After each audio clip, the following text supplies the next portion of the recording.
saya eh, tidak bisa bilang secara gamblang begitu, tapi nanti berkembang dalam diskusi sebentar apakah ini suatu pemikiran teologi kontekstual atau seperti apa. Kita lanjut ke slide berikutnya.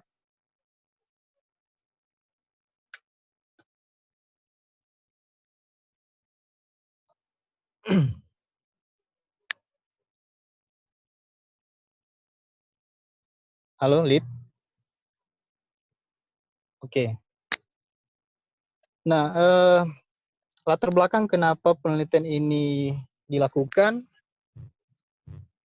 karena ada rasa penasaran yang muncul bagi saya untuk melihat bagaimana sih atau seperti apa respons teologis yang bisa lahir dari komunitas pinggir atau dalam hal ini komunitas pasar tradisional yang ada di Tateli.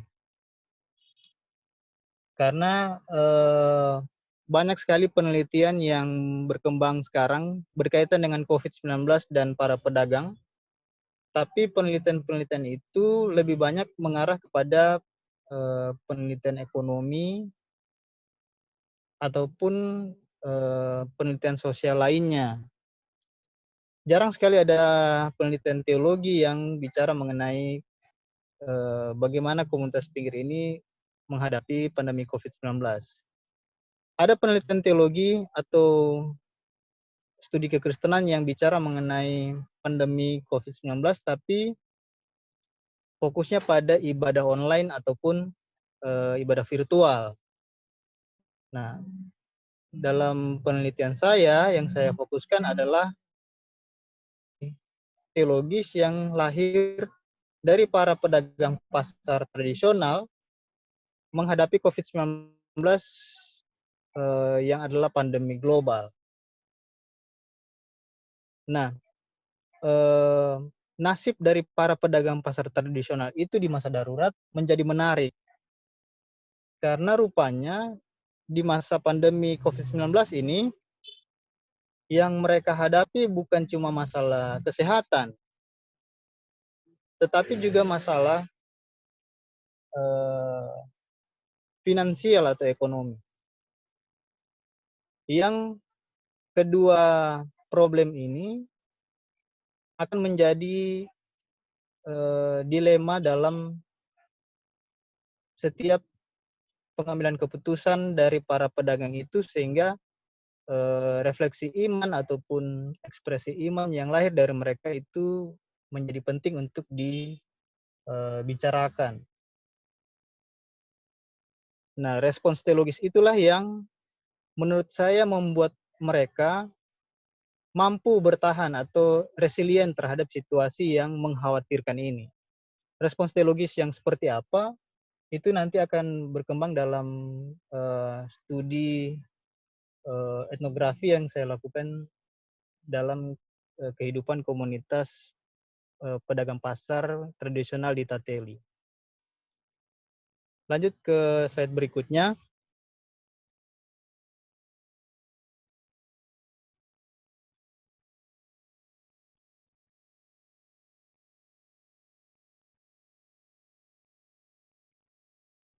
Yang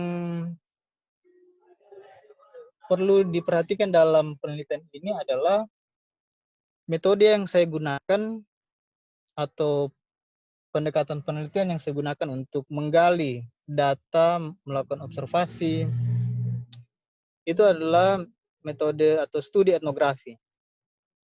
Nah, studi etnografi ini digunakan sebagai upaya mendengar suara dari akar rumput.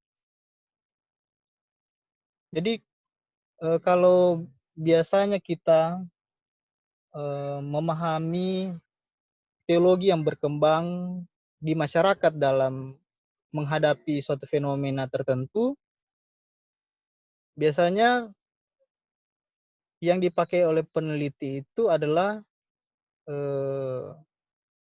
hasil kajian dia terhadap fenomena yang dihadapi oleh masyarakat yang dipengaruhi oleh ide-ide atau teologi-teologi yang berangkat dari luar komunitas itu sendiri. Jadi sesungguhnya apa yang lahir atau respons teologi yang dikembangkan oleh para peneliti itu tidak lahir dari suara komunitas akar rumput itu sendiri.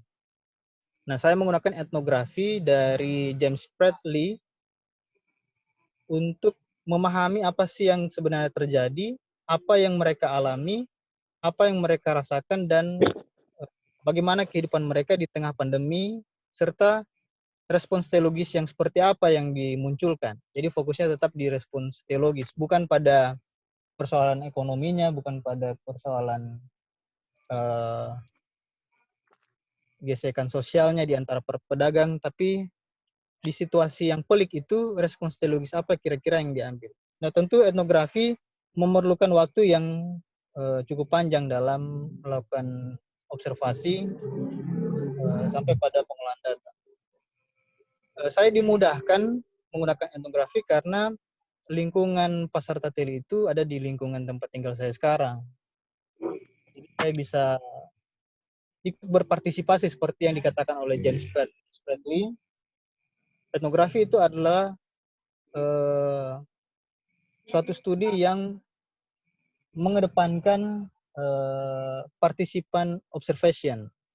Jadi observasi itu perlu kehadiran langsung dari si peneliti atau si etnografer dalam setiap kehidupan atau perilaku atau aktivitas dari subjek yang diteliti. Dalam hal ini saya memfokuskan diri pada para pedagang pasar yang tentu beragama Kristen di pasar tradisional Tateli. Waktu penelitian ini dimulai sejak Maret sampai akhir Mei sesuai dengan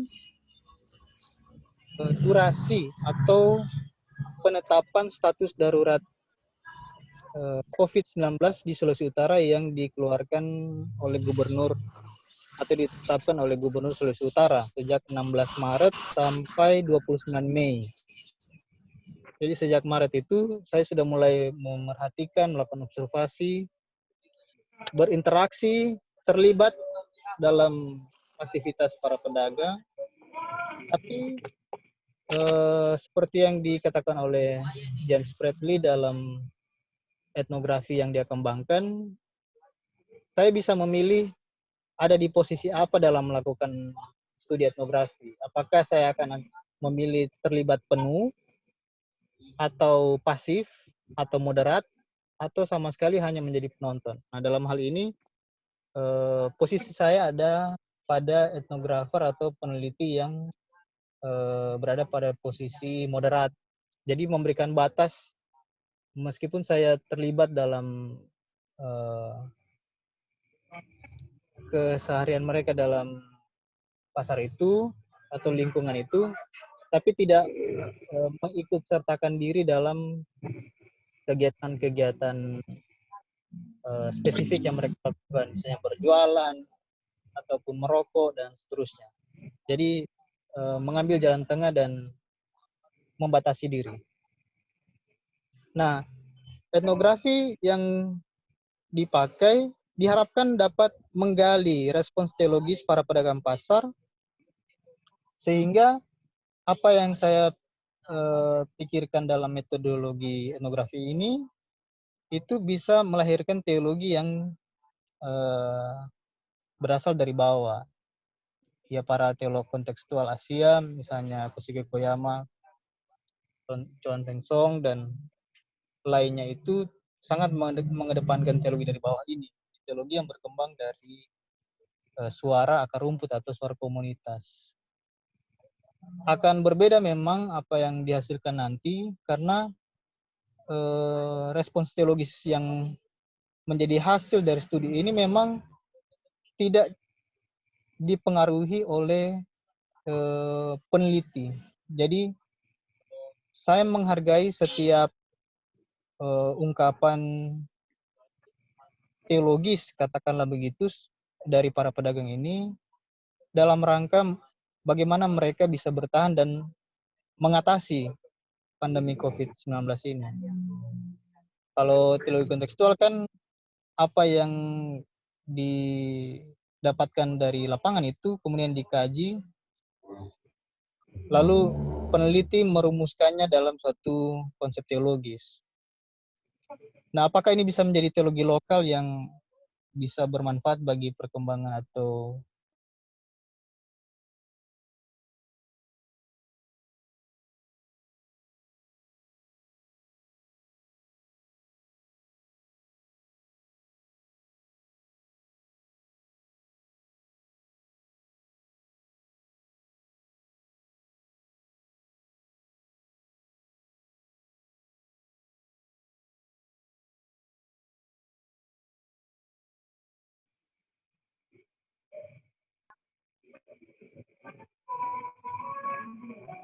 nah di slide selanjutnya itu mungkin Lydia Kayaknya dia mengalami masalah. Iya, karena Eh, kita nggak bisa ini kecuali host mengizinkan share screen.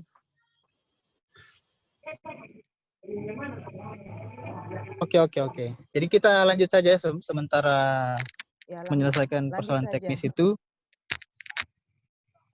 Nah, dari masa awal atau bahkan sebelum status darurat penanganan COVID-19 di Sulawesi Utara itu berlaku sejak 16 Maret 2020 sampai 29 Mei itu ada terjadi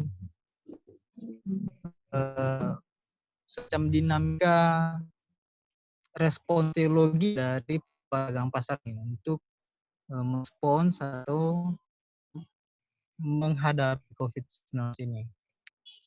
Nah, di masa itu jadi ada tiga kalau bisa dibilang milestones, tiga pijakan yang bisa dilihat dari alami oleh pedagang. Di fase awal itu pedagang memang kemudian mengalami suatu kegelisahan.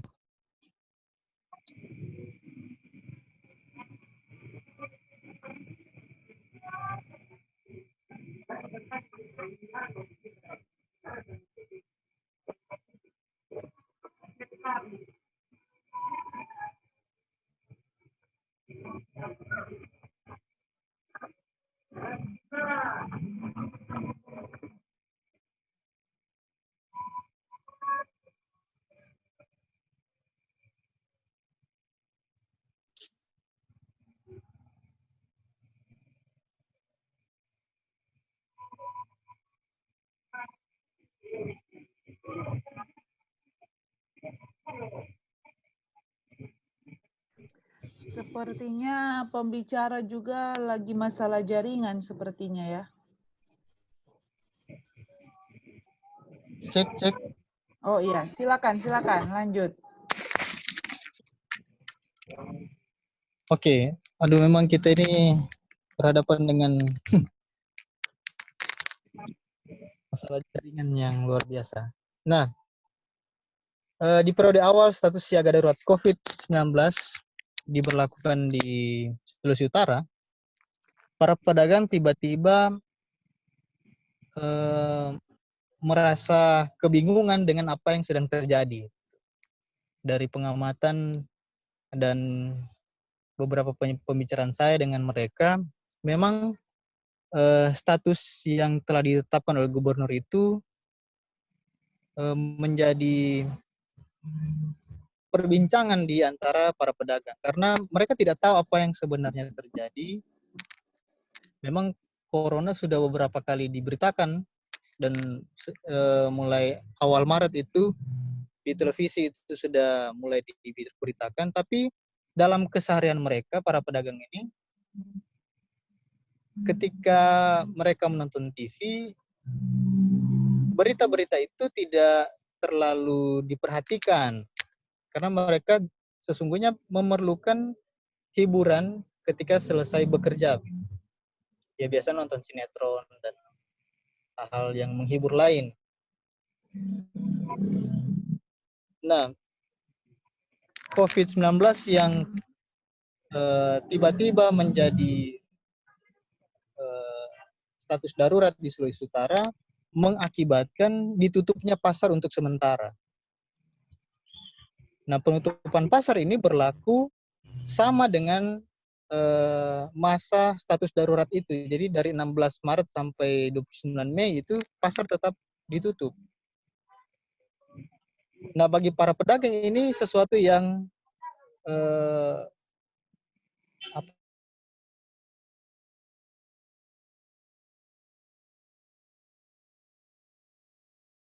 sungguh amat penting bagi mereka. Roda perekonomian berputar di sana. Nah, ketika pemerintah daerah memutuskan untuk menutup pasar karena status siaga COVID itu, maka mereka mengalami kebingungan yang luar biasa. Nah, oleh karena itu, sebelum pasar ditutup, ada satu fenomena yang terjadi di pasar dan dialami oleh para pedagang. Dalam pengamatan saya, beberapa hari menjelang pasar ditutup tanggal 16 Maret itu, terjadi satu fenomena yang disebut dengan panic buying.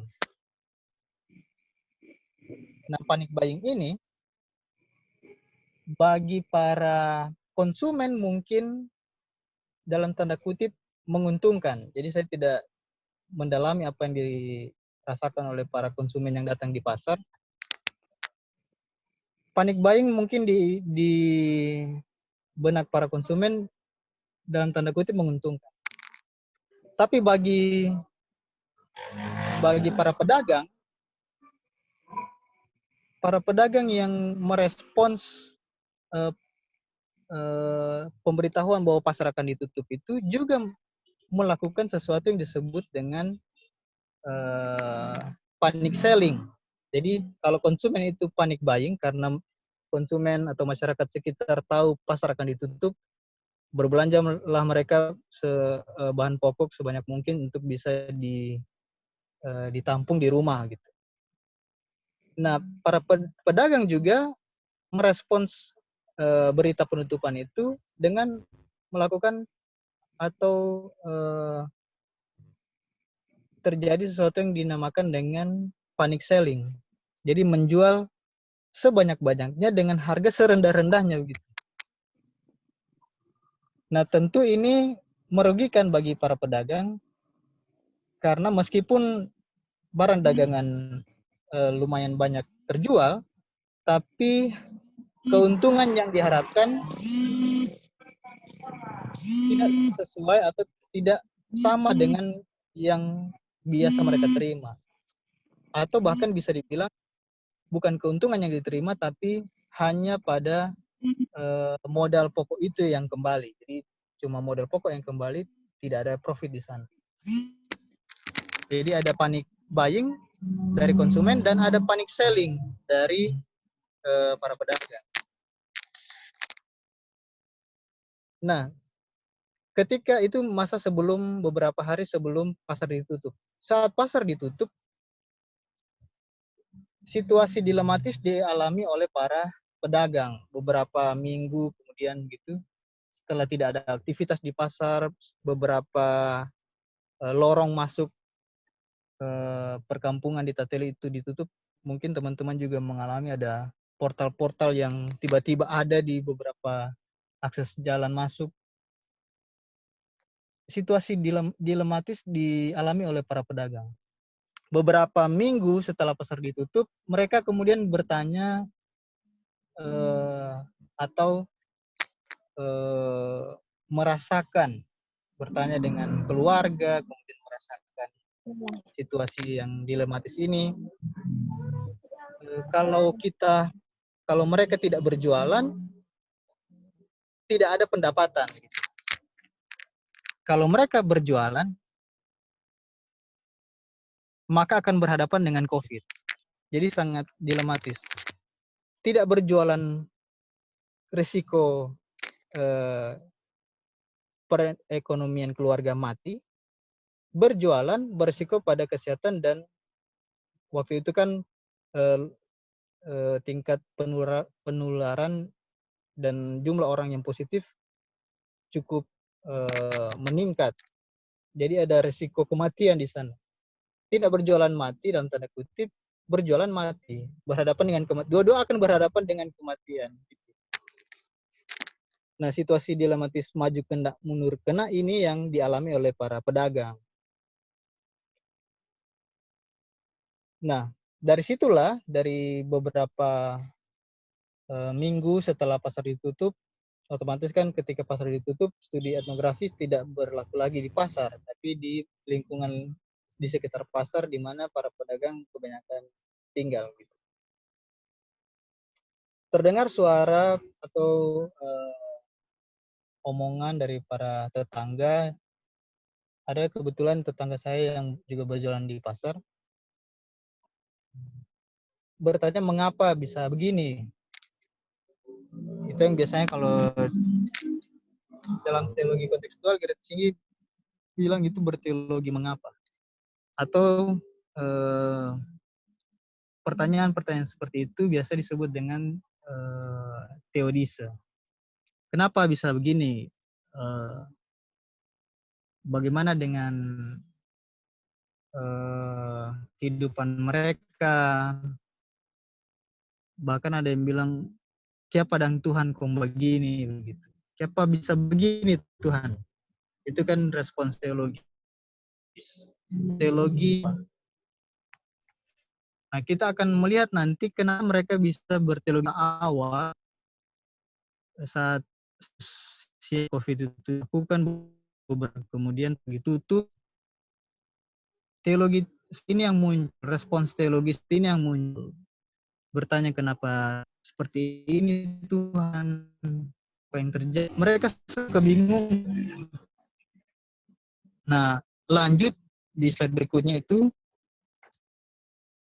setelah didalami, ternyata para pedagang itu di masa awal pandemi COVID itu punya dasar yang cukup berbeda dengan teologi atau teodise yang berkembang di Barat begitu. Jadi kalau teodise yang berkembang di Barat itu ketika sesuatu terjadi bencana, penderitaan karena bencana alam ataupun kejahatan, mereka cenderung bertanya di mana Tuhan ketika ada penderitaan seperti ini. Apa yang salah dari saya begitu, apa yang salah dari kami, apakah ini penghukuman dan lain sebagainya. Jadi ada relasi yang kuat bagi para penderita itu, mereka mencoba menghubungkan penderitaan dengan Tuhan gitu. Nah, bagi para pedagang di pasar tradisional Tateli, rupanya ketika mereka bertanya atau ungkapan yang keluar, oh Tuhan siapa begini, oh Tuhan kenapa bisa begini, itu bukan serta-merta mereka menghubungkan kemahakuasaan Tuhan dengan bencana ataupun penderitaan yang sedang dialami. Tapi pertanyaan, oh Tuhan kenapa bisa begini, itu justru muncul karena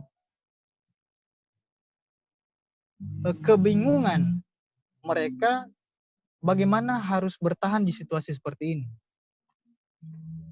Jadi bukan terutama Tuhan dan penderitaan atau kenapa bisa terjadi penderitaan.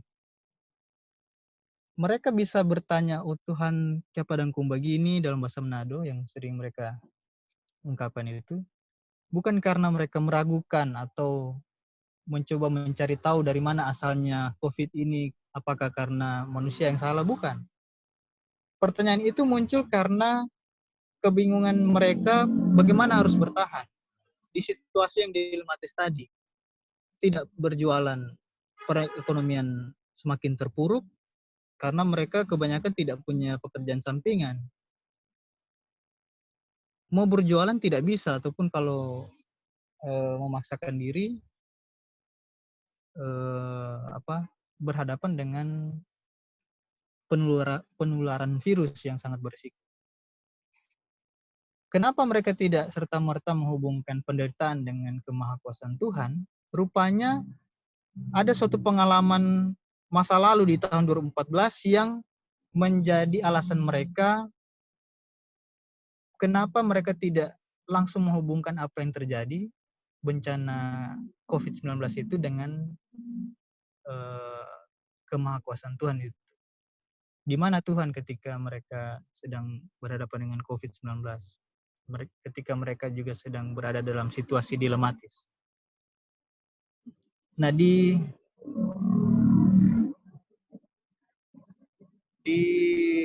tahun 2014, bencana banjir bandang terjadi di Tateli.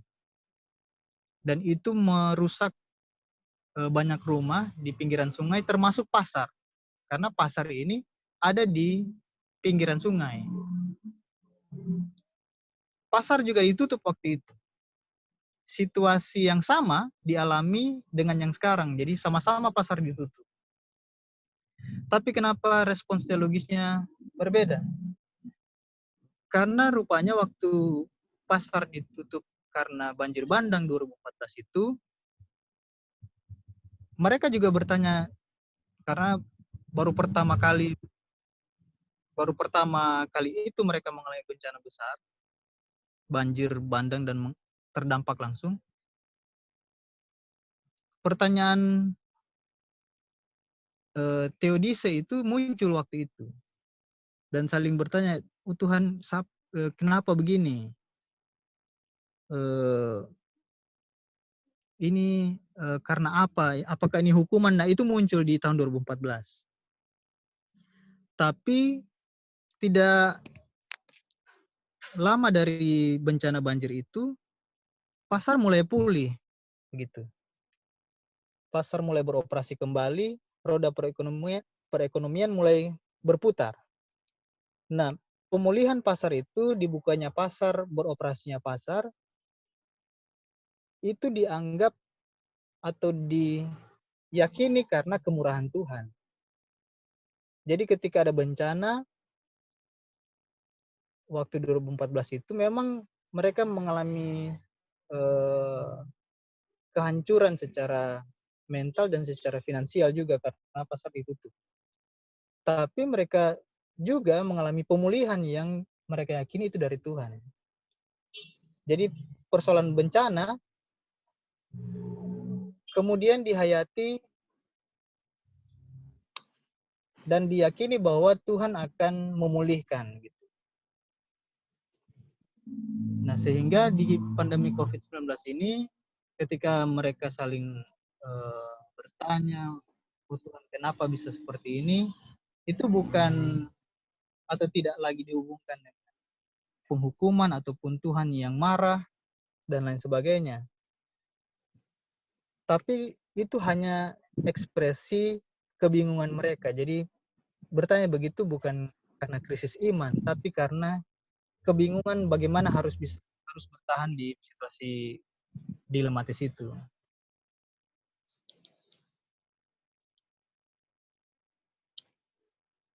Nah, setelah berselang beberapa minggu berlalu di situasi siaga COVID itu, bahkan menjelang berakhir bulan Mei, atau sudah mulai pada batas penetapan status siaga itu di 29 Mei, terjadi perubahan respons tanggapan dari para pedagang ini terhadap pandemi COVID-19. Jadi rupanya mereka juga sudah mulai memikirkan bagaimana harus bisa bertahan. Nah, akhirnya mereka bersepakat untuk kembali berjualan. Jadi ada suatu tindakan yang berani dari para pedagang untuk memutuskan mereka harus kembali berjualan. Meskipun ketika berdialog dengan pimpinan desa atau pemerintah desa, pasar tetap ditutup, tapi mereka berjualan di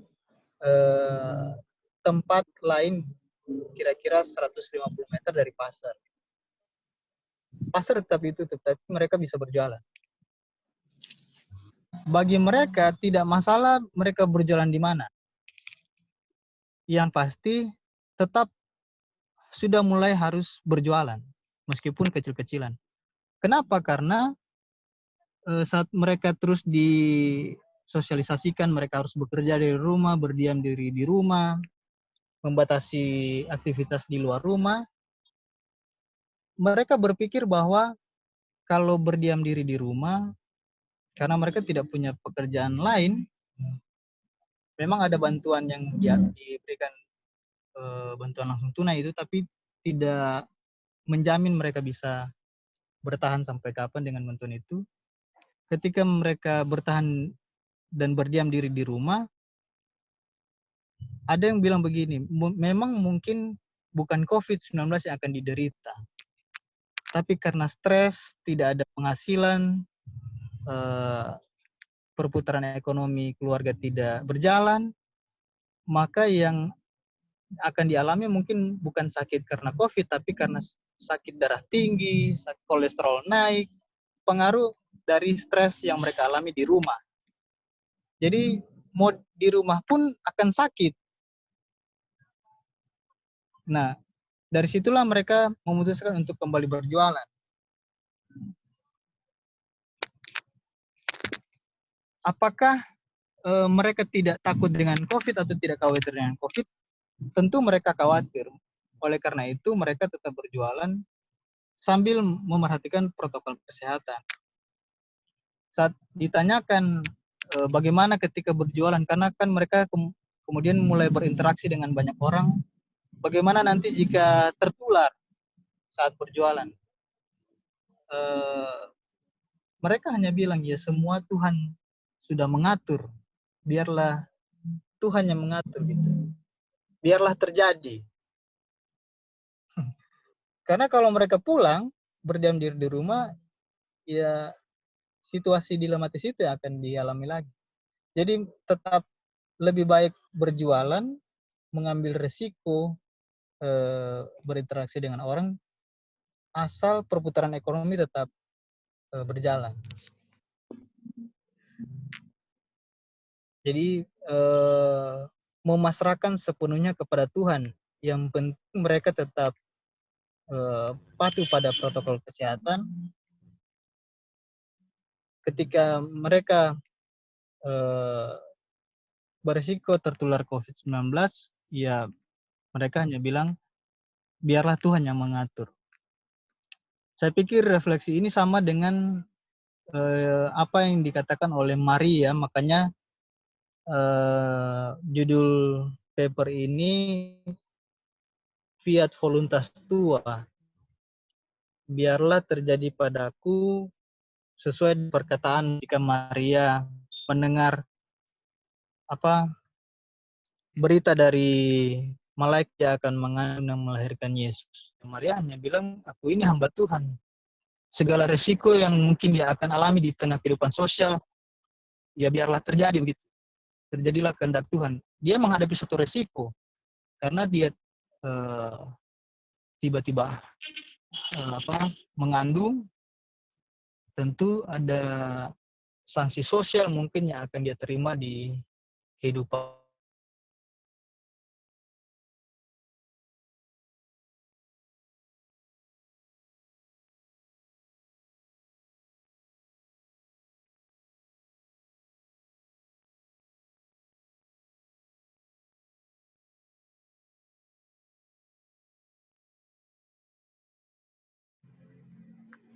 Sepertinya jaringan dari Bapak Kruger.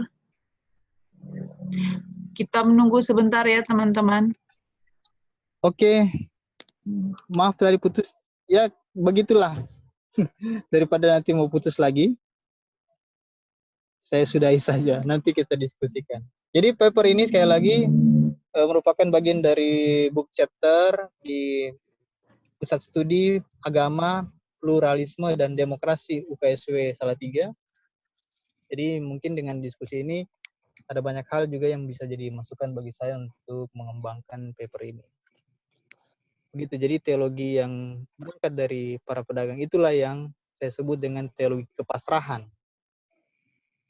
Bukan berarti pasrah seperti yang dibilang oleh Gerit Sigi dalam bukunya. Menguat isolasi, dia bilang di situ, mengatasi konflik bukan berarti pasrah nerimo,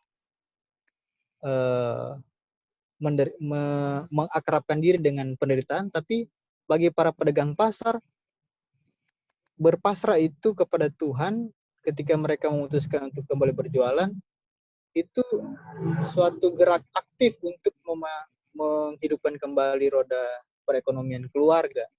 Dan itu berdaya untuk membuat mereka bisa bertahan di situasi pandemi COVID-19. Kira-kira seperti itu dulu, Ibu Lydia Kanuwangku. Terima kasih.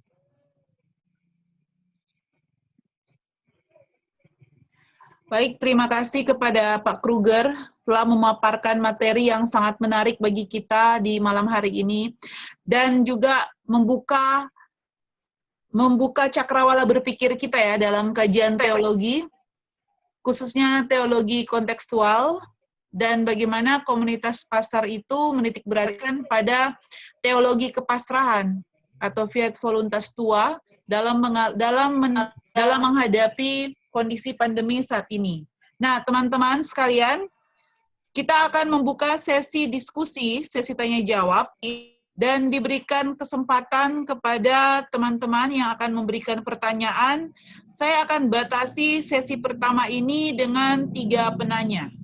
Dipersilakan kepada 3 penanya yang mau bertanya, bisa bertanya langsung raise hand, atau misalnya di dalam kolom chat. Silakan, dipersilakan bagi penanya, atau memberikan tanggapan, pendapat, ataupun sanggahan dipersilakan.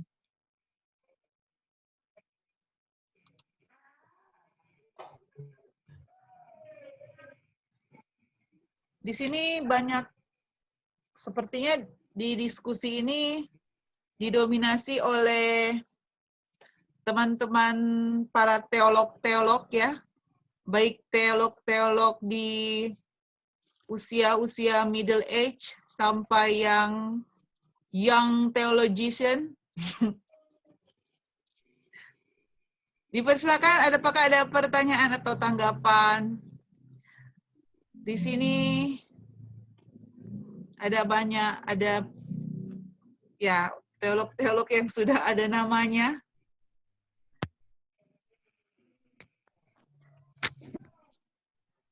Ini Pak Kruger ini sudah sangat ini ya teman-teman, dia sudah sangat menunggu sekali feedback dari teman-teman karena ini adalah bagian dari penelitian beliau. Ini adalah pengalaman yang sangat menarik karena etnografi dalam kajian teologi. Saya juga beranggapan bahwa ini adalah sebuah langkah yang berani ya, karena dalam kajian etnografi itu sangat dekat dengan kajian antropologi ataupun sosiologi, maksudnya kajian-kajian yang sosial, memakai partisipan observation gitu. Nah, tapi ini adalah sebuah pendekatan yang sangat menarik dalam kajian teologi. Diharapkan juga teman-teman bisa memberikan feedback agak-agak atau misalnya anggapan lah begitu. Ini saya tunjuk saja ya. Karena kayaknya jaringan-jaringan juga. Saya kasih kesempatan kepada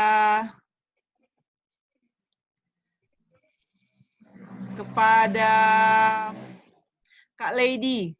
Ini ada Kak Lady Lontaan ini, pakar teolog feminis. Halo Kak Lady. Ini juga ada Mem Rolina.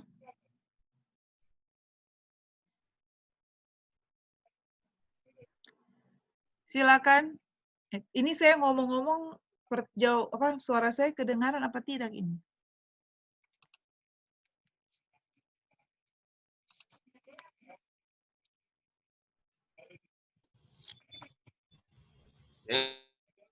Oke, silakan Moreyan.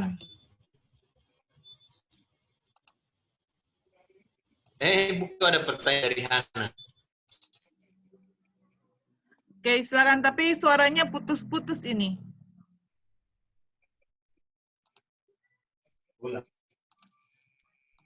Agak-agak ini ya. Agak satu-satu Ini ada terbata-bata. pertanyaan dari Hana. Oh, oke. Pertanyaan dari Hana melalui. Oh iya, oke. Oke, jadi ini ada pertanyaan dari Hana. Dan ada Hana. Oke, ini ada pertanyaan dari Hana, saya coba baca ya. Pertanyaan dari Hana, apakah selama penelitian ditemui bahwa masyarakat yang putus asa dengan menganggap mereka mendapatkan penghukuman dari Tuhan? Dan bagaimana respon pembicara mengenai hal tersebut? Respon untuk menanggulangi keputusasaan tersebut. Oke, disilakan pembicara Pak Kruger untuk menjawab pertanyaan. Karena Gimana, Matius? Oke. Atau masih ada Bagaimana pertanyaan? ini? Kita baru masuk soalnya. Oh, oke. Saya akan. Tapi ini kayaknya ada pertanyaan lanjutan, Matius. Oh iya ya, sebentar. Ini jaringannya kurang baik ini, Matius. Suaranya kurang kedengaran dengan jelas. Teman-teman, kalau misalnya agak sulit memberikan pertanyaan secara langsung, bisa melalui kolom chat, ya. Jadi, saya ulangi lagi pertanyaan dari Hana kepada pembicara. Apakah selama penelitian ditemui bahwa masyarakat yang putus asa dengan menganggap mereka mendapatkan penghukuman dari Tuhan? Dan bagaimana respon pembicara mengenai hal tersebut? Respon untuk menanggulangi keputusasaan tersebut. Bisa kedengaran Pak Kruger pertanyaannya? Oke, Lydia, terima kasih. Oke. Nah, jadi seperti yang saya bilang tadi, peristiwa di tahun 2014, banjir bandang di Tateli itu yang merusak dan mengakibatkan pasar harus ditutup, itu memberikan pelajaran besar bagi para pedagang dalam memahami penderitaan akibat COVID-19 ini. Jadi kalau di COVID-19 ini, mereka tidak, ketika mereka muncul suara-suara Tuhan kasihan, kenapa bisa begini, itu sebenarnya bukan karena mereka merasa bahwa ini hukuman dari Tuhan. Itu sudah pernah mereka alami, ekspresi yang semacam itu sudah pernah keluar di 2014. Tapi karena pemulihan yang terjadi di pasar itu, pasar kembali beroperasi, dibangun kembali, roda atau perputaran ekonomi mereka bisa kembali cepat pulih pasca banjir bandang, Tuhan yang memulihkan itu menjadi pemahaman mereka ketika berhadapan dengan bencana. Jadi saat COVID-19 ini memaksa mereka, bahkan pemerintah desa menutup pasar, dan mereka berada dalam situasi yang dilematis tadi, itu mereka tidak merasa sedang menjalani penghukuman Allah.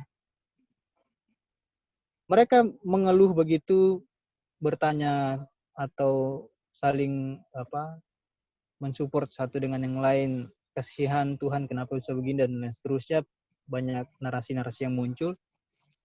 Itu rupanya lebih kepada kebingungan mereka dengan apa yang harus mereka lakukan untuk bisa bertahan di situasi yang serba tidak pasti ini. Dan terutama karena pasar tutup, gitu. Jadi kalau bisa dibilang kalau COVID-19 ada, itu tetap kalau COVID-19 ada, tapi pasar tidak ditutup, artinya mereka masih tetap bisa berjualan, ada pemasukan sedikit, tidak seperti biasanya. Mungkin tidak akan ada narasi-narasi seperti tadi itu. Kenapa bisa begini, mengapa, dan seterusnya. Karena pasar tutup, maka narasi itu muncul. Bingung mereka tidak tahu harus berbuat apa. Mau berdiam di rumah, tidak ada pemasukan, mau berjualan, tidak bisa. Nah, ini juga setelah ditelusuri, karena mereka tidak siap dengan apa yang sebenarnya mereka hadapi. Sama dengan beberapa laporan penelitian yang saya kutip di paper itu, banyak juga orang yang mengatakan bahwa pemerintah memang tidak siap menghadapi pandemi COVID-19. Yang sesungguhnya di akhir Desember 2019 itu banyak negara yang sudah mempersiapkan diri. Tapi Indonesia bahkan menjelang Maret, akhir Februari itu masih sering menganggap remeh bahwa virus corona itu tidak mungkin bisa masuk di Indonesia. Itu bisa kita lihat dari statement-statement dari Menteri Kesehatan, bahkan Presiden sendiri yang terlihat tidak siap. Oleh karena itu ketika WHO pada awal Maret menetapkan COVID-19 sebagai pandemi global, maka bingunglah pemerintah, pusat maupun daerah harus berbuat apa. Tidak ada langkah antisipasi, terutama bagi mereka yang dalam tanda kutip sebagai komunitas pinggir ini, para pedagang pasar itu.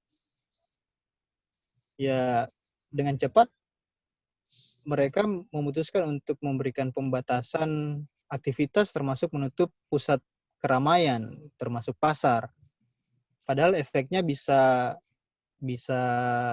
besar bagi para pedagang pasar yang memang setiap hari menggantungkan hidupnya di situ. Jadi pasar ini punya simbol yang dalam paper itu saya juga tulis, pasar ini punya simbol yang sangat bermakna bagi para pedagang, beda dengan yang dilihat orang terhadap pasar gitu.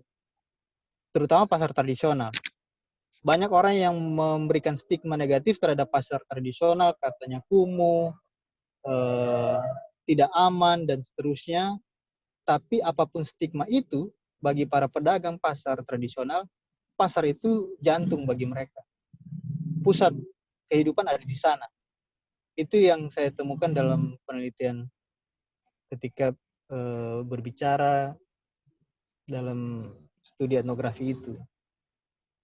Jadi tidak ada keputusasaan karena apa? Karena penderitaan itu adalah hukuman.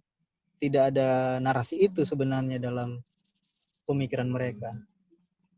Tapi yang dihotbahkan, ya ini menarik, tapi yang dihotbahkan dalam ibadah-ibadah, bahwa apa yang dialami itu merupakan suatu ujian, tantangan, itu sebenarnya tidak ada dalam narasi para pedagang. Nah, ini pentingnya bagaimana kita mendengar suara-suara dari bawah ini. Apakah mereka betul-betul menghayati yang seperti itu? Nyatanya dalam penelitian ini, mungkin di lokasi lain akan berbeda, tapi di pasar Kateli itu, dan beberapa teman saya yang berjualan juga di pasar, ya tidak ada narasi bahwa apa yang sedang terjadi ini adalah hukuman. Yang mereka gaungkan atau narasikan itu sebagai ekspresi iman itu karena mereka bingung, tidak ada pemasukan lagi, harus tinggal di rumah, lantas harus bagaimana? Work from home itu tidak adil bagi mereka. Jadi mau kerja di rumah bagaimana? Mungkin bagi para orang yang berpenghasilan bulanan tetap itu aman-aman saja, tapi bagi mereka tidak ada namanya work from home. Itu kira-kira yang bisa saya jawab. Oke, terima kasih jawaban dari Mr. Kruger, Pak Kruger. Ya, Hana, ya, iya terima kasih. Oke. Jadi sangat menarik ya, karena memang kalau bicara soal pedagang pasar itu, mereka tidak ada istilah work from office atau work from home, karena memang pendapatan mereka itu kebanyakan didapatkan dari transaksi yang dijalankan di pasar, dan sangat mengalami kesulitan ketika masa-masa pandemi saat ini. Dan juga ternyata mereka memiliki berbagai macam strategi ya dalam menghadapi kondisi ini gitu. Oke teman-teman, kalau misalnya ada pertanyaan lagi dipersilakan.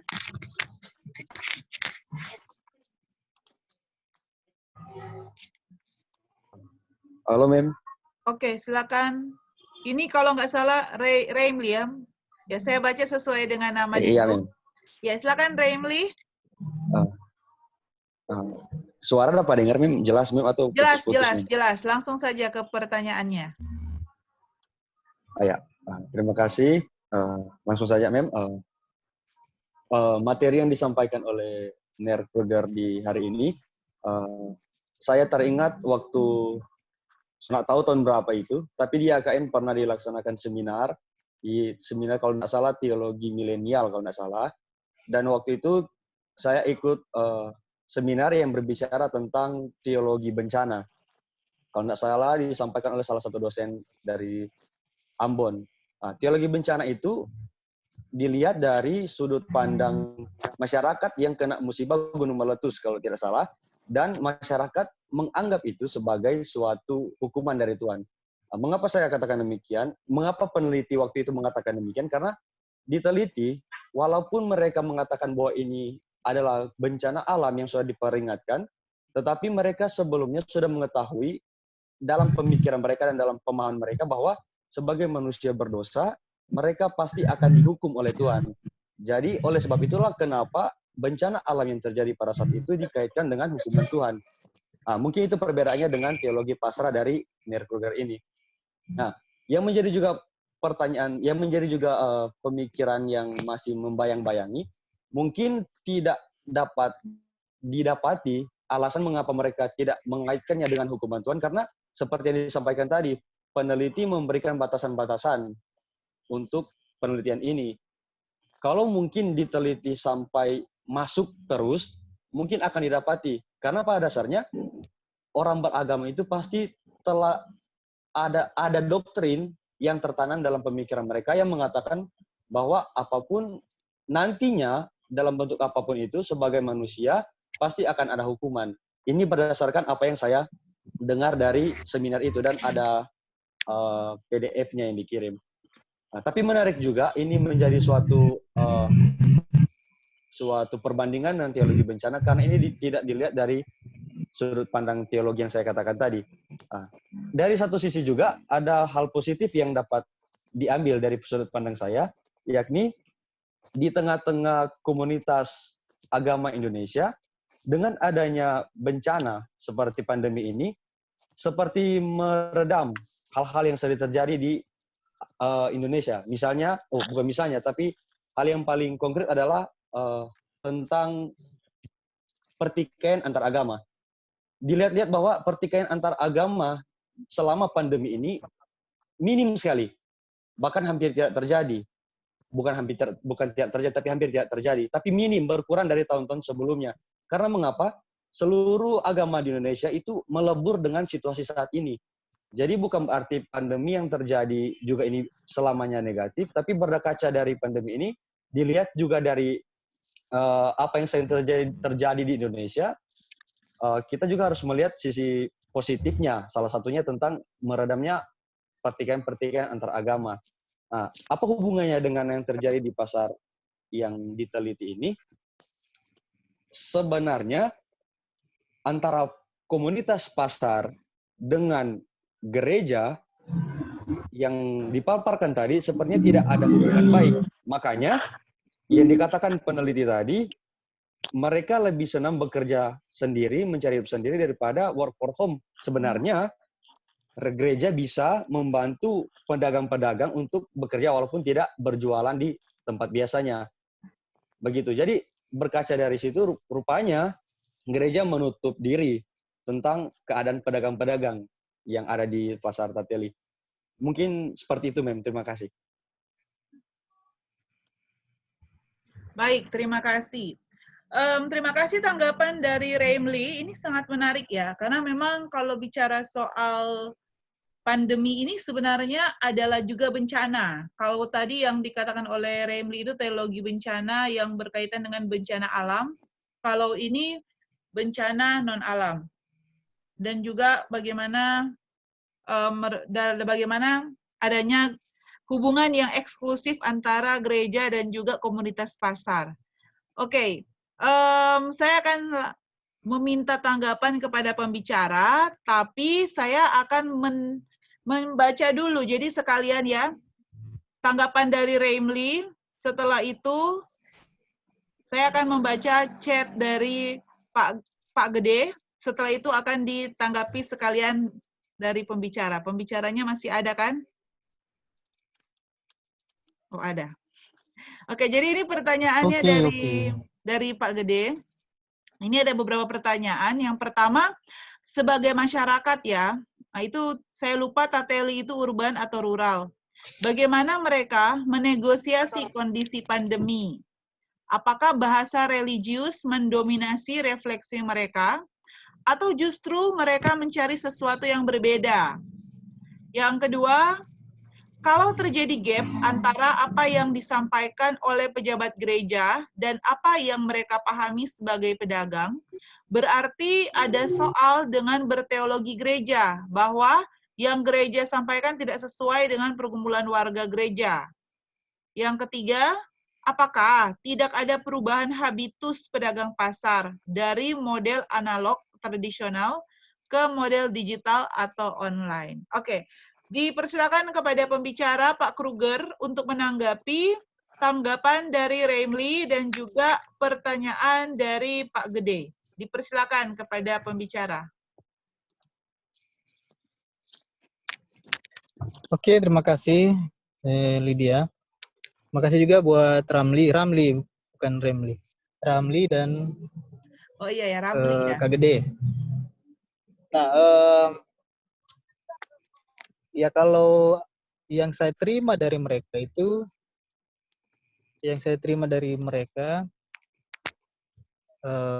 memang yang mereka bilang itu, apa yang sedang terjadi ini bukan hukuman. Jadi saya juga tidak bisa memaksa, ini hukuman loh, gitu. Tidak seperti itu dalam penelitian etnografi. Jadi apa yang dirasakan, apa yang terpancar dari ekspresi, itu penting. Jadi ketika mereka bilang, nah ini, bahkan tidak ada narasi itu bahkan. Bukan tidak bilang ini bukan hukuman, bahkan tidak pernah ada narasi itu. Yang saya analisis dari kenapa tidak ada narasi itu, karena mereka rupanya di tahun 2014 itu menjadi pelajaran besar bagi mereka bagaimana menghayati atau memahami suatu peristiwa bencana dan penderitaan. Di 2014 sekali lagi mereka memang saling menguatkan, bahkan narasi teologis yang muncul waktu itu memang ini suatu hukuman, karena ya namanya bencana alam, pasti ada penyebab gitu. Kenapa bisa tiba-tiba sungai meluap, apa yang terjadi, apakah ini gara-gara tambang pasir dan tambang batu dan seterusnya, itu pasti akan jadi perbincangan waktu itu. Dan memang yang diungkapkan seperti itu dari para pedagang ini. Untuk COVID memang tidak ada narasi bahwa ini hukuman. Karena mereka tiba-tiba harus menerima kenyataan bahwa lokasi di mana mereka berjualan, roda perputaran ekonomi itu hidup, harus ditutup untuk sementara. Nah, bingunglah mereka kenapa harus ditutup. Kenapa tidak dibiarkan dibuka.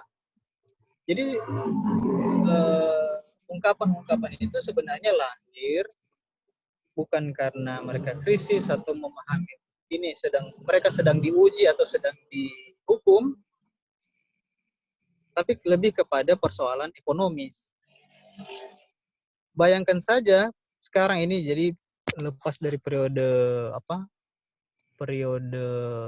status darurat COVID-19 di Sulawesi Utara itu mulai dari Juli sampai bulan ini, mereka sudah kembali berjualan meskipun beberapa kali harus ditutup karena di Tateli kemudian ada yang positif. Jadi kalau satu positif di Tateli itu pasar harus ditutup. Nah masalah, tapi beberapa hari kemudian dibuka. Jadi tidak ada lagi narasi yang meratap, Tuhan kenapa seperti ini.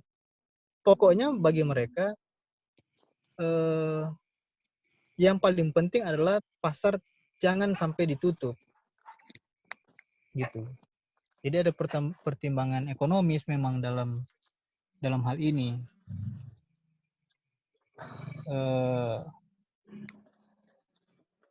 Lalu bagi saya menanggapi pertanyaan Kak Gede itu, apakah masyarakat Tateli terutama lokasi pasar itu urban atau rural? Nah, mau bilang juga, jadi saya juga perlu berhati-hati mau bilang juga ini rural, masyarakat desa, tapi tidak desa yang sangat seperti orang-orang yang bekerja bergantung pada kehidupan agraria begitu. Tatil ini berada di pinggiran kota, berada di perbatasan kota Manado dengan Kabupaten Minahasa. Jadi bisa tetap dibilang kategorinya desa, tapi berbeda dengan desa yang kita bayangkan mungkin. Bagaimana mereka menegosiasi kondisi pandemi tadi, ya itu tadi. Mereka awalnya memang mengikuti anjuran pemerintah untuk tetap berada di rumah di masa-masa awal status darurat itu diberlakukan. Tapi kemudian karena ada beberapa pedagang yang memang tidak memiliki tabungan. Nah, masalah ini kemudian memicu mereka untuk berani negosiasi dengan pemerintah desa untuk diizinkan berjualan meskipun tidak langsung di pasar, tapi ada satu lokasi kalau pasar besar itu tidak dibuka, ada pasar kecil yang biasa disebut dengan pasar unyil, pasar alternatif, pasar darurat.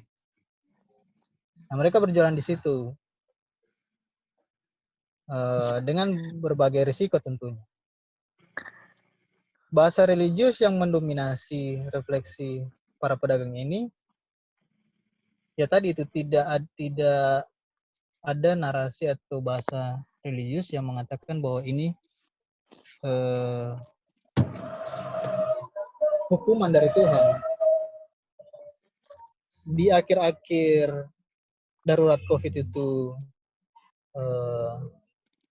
berlaku, ya mereka kemudian banyak narasi yang lahir dari mereka itu, ya Tuhan yang mengatur. Mantap. Jadi ketika Mantap. Ketika mereka memutuskan untuk berjualan,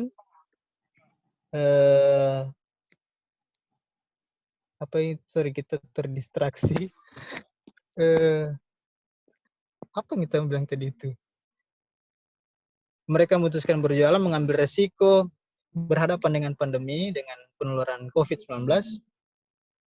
Ya mereka bilang, ya semua sudah diatur. Karena kalau memaksa diri untuk tidak berjualan, ya mungkin tidak kena COVID.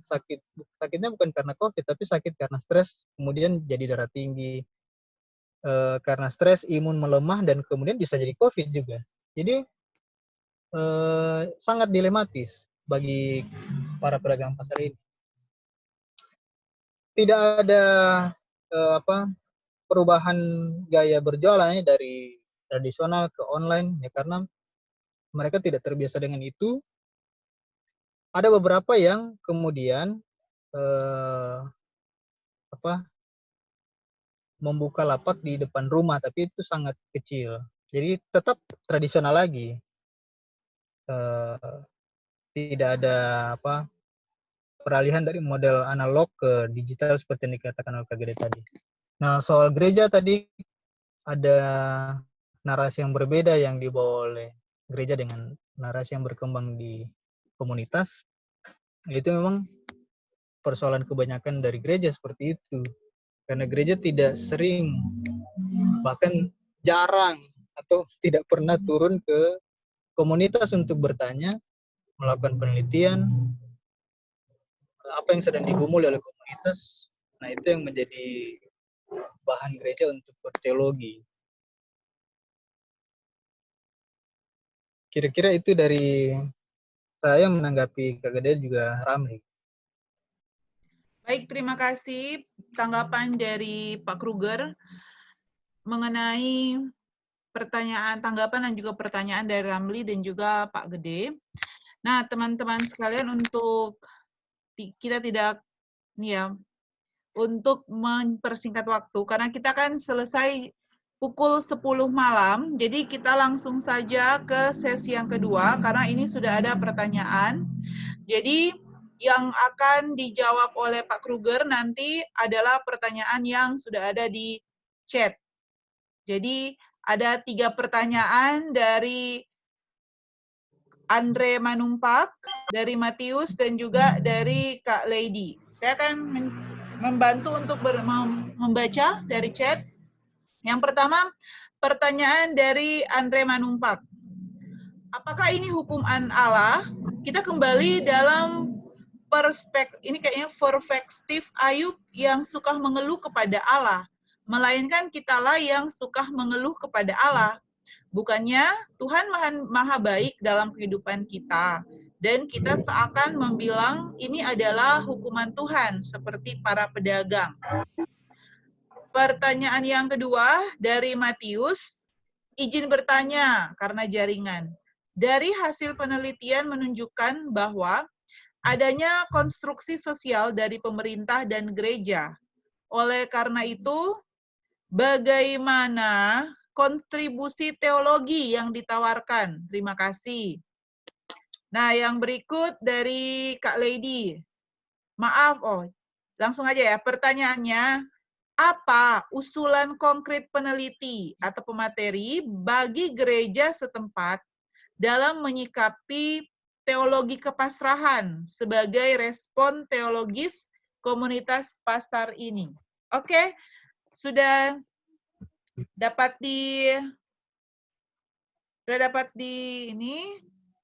dijawab oleh Pak Kruger. Saya langsung saja ke Pak Kruger untuk memberikan tanggapan atas Oke, Lydia, terima kasih juga teman-teman yang sudah merespons dengan memberi pertanyaan.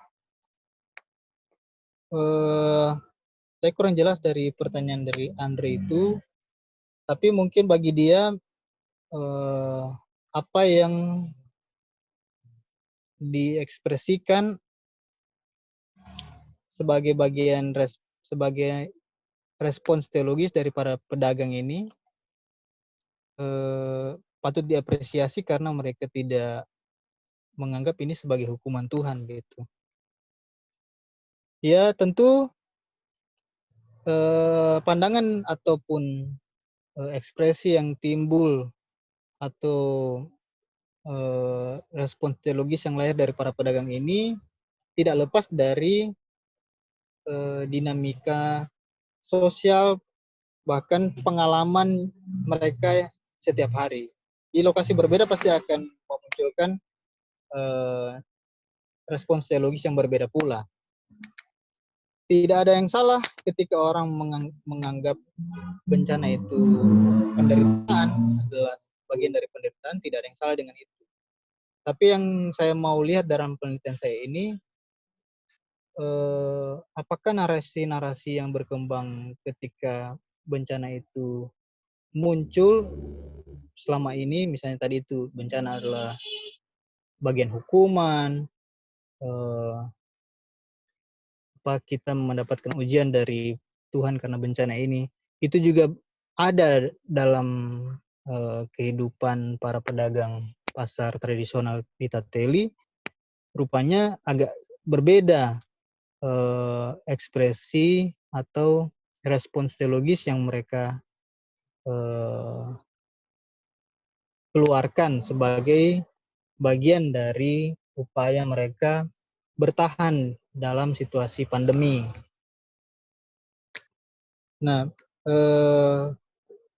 ini juga sekaligus menjawab apa yang ditanyakan oleh Matius dan Kaledi, bahwa ya usulan saya terhadap gereja setempat sering-seringlah untuk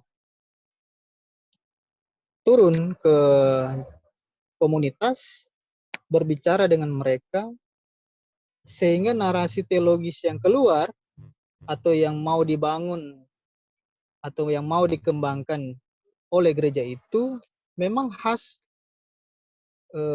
dari komunitas gereja itu sendiri. Jadi tidak akan kehabisan kita wacana teologis ketika kita memutuskan untuk turun ke lapangan, mendengarkan apa yang digumuli oleh para atau apa yang digumuli oleh komunitas. Karena itu penting. Banyak orang seperti ini, banyak orang yang merasa aneh, bahkan ada yang geram dengan orang-orang yang di situasi pandemi ini masih bersikeras untuk, misalnya para pedagang pasar masih bersikeras untuk berjualan. Ada yang menggerutu seperti itu. Sudah tahu-tahu pandemi COVID masih berjualan, masih membuka usaha dan seterusnya. Nah, kita akan lebih memahami kenapa mereka memutuskan untuk berjualan kembali ketika kita mendengarkan mereka. Dan rupanya keputusan yang mereka ambil adalah keputusan yang tidak semua orang bisa ambil, karena itu sangat berisiko. Memutuskan untuk kembali berjualan sama saja membuka peluang mereka tertular dengan virus karena interaksi dengan orang itu semakin besar. Tapi kenapa itu yang diambil? Ya karena mereka menghayati satu narasi teologis bahwa biarlah terjadi dalam kehidupan mereka apa yang sudah diatur oleh Tuhan, gitu. Ya kalau ada yang bilang ya kalau mau COVID ya COVID, gitu. Meskipun sekali lagi dalam hal ini perlu diperhatikan, mereka tetap memerhatikan protokol kesehatan. Tapi setelah mereka tetap memerhatikan protokol kesehatan dalam berjualan, pada akhirnya tetap COVID, ya sudah. Itu memang bagian dari keputusan Tuhan dalam kehidupan mereka yang berupaya bertahan di dalam situasi pandemi COVID-19. Nah, ini yang perlu kita apresiasi juga, bahwa ada narasi teologi yang seperti ini yang lahir dari pergumulan para pedagang pasar di Tateli. Mungkin di pasar lain agak berbeda. Karena sekali lagi penelitian saya tidak mau membentrokkan narasi teologis yang muncul dari akar rumput itu dengan pemikiran teologis besar yang selama ini kita terima, tidak. Tapi saya mau mengangkat satu narasi teologis yang lahir dari komunitas lokal. Bagi sebagian orang mungkin agak aneh dengan tindakan pasrah dari para pedagang ini, Tapi bagi para pedagang, kepasrahan yang mereka tampilkan itu justru membawa tahan di sisi suhu. Karena kalau tidak seperti itu, ya di rumah akan mengalami. Jadi ya sudah, serahkan saja, berpasrah saja kepada Tuhan sambil kita tetap mengikuti himbauan-himbauan dari pemerintah. Itu sih, Ibu Lydia, terima kasih.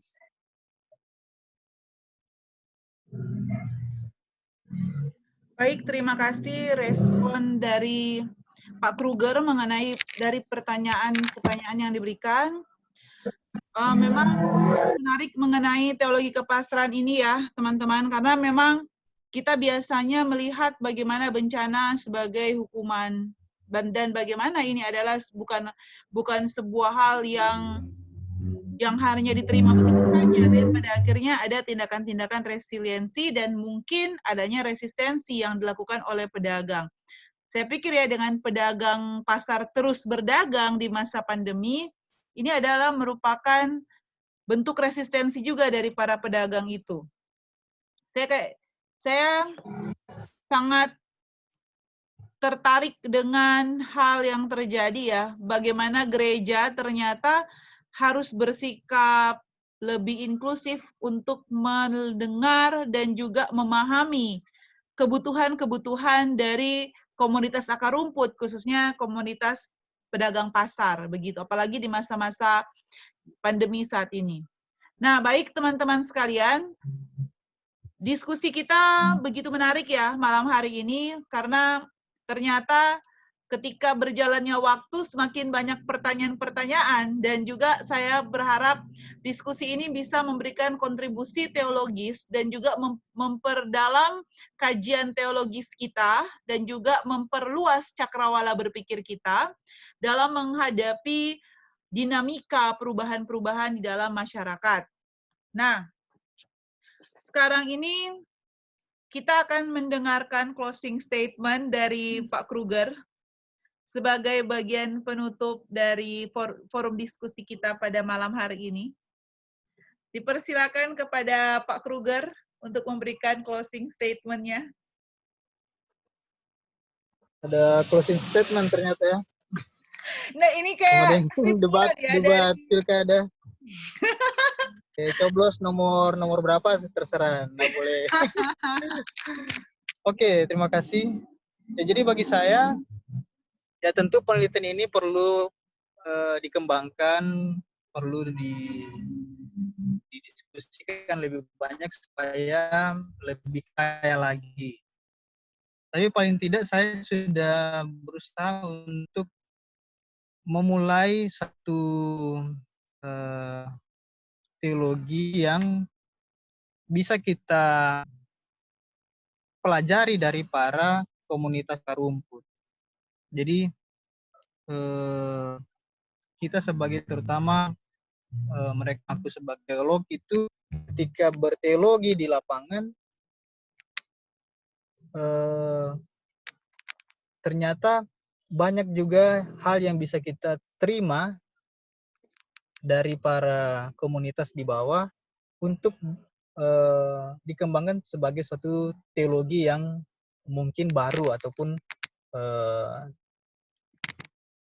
tidak pernah dibayangkan sebelumnya. Nah, penelitian etnografi ini juga baru saya gunakan, tentu perlu pengalaman yang lebih banyak lagi untuk memperdalam studi ini. Tapi dengan etnografi saya pikir kita bisa lebih menghargai apa yang menjadi narasi yang dikembangkan oleh komunitas akar rumput itu. Nah, terakhir mungkin ya, sebagai gereja dalam menghadapi situasi pandemi ini yang melayani umat, tentu kita harus sering mendekatkan diri sebagai gereja dengan pergumulan umat yang ada di bawah.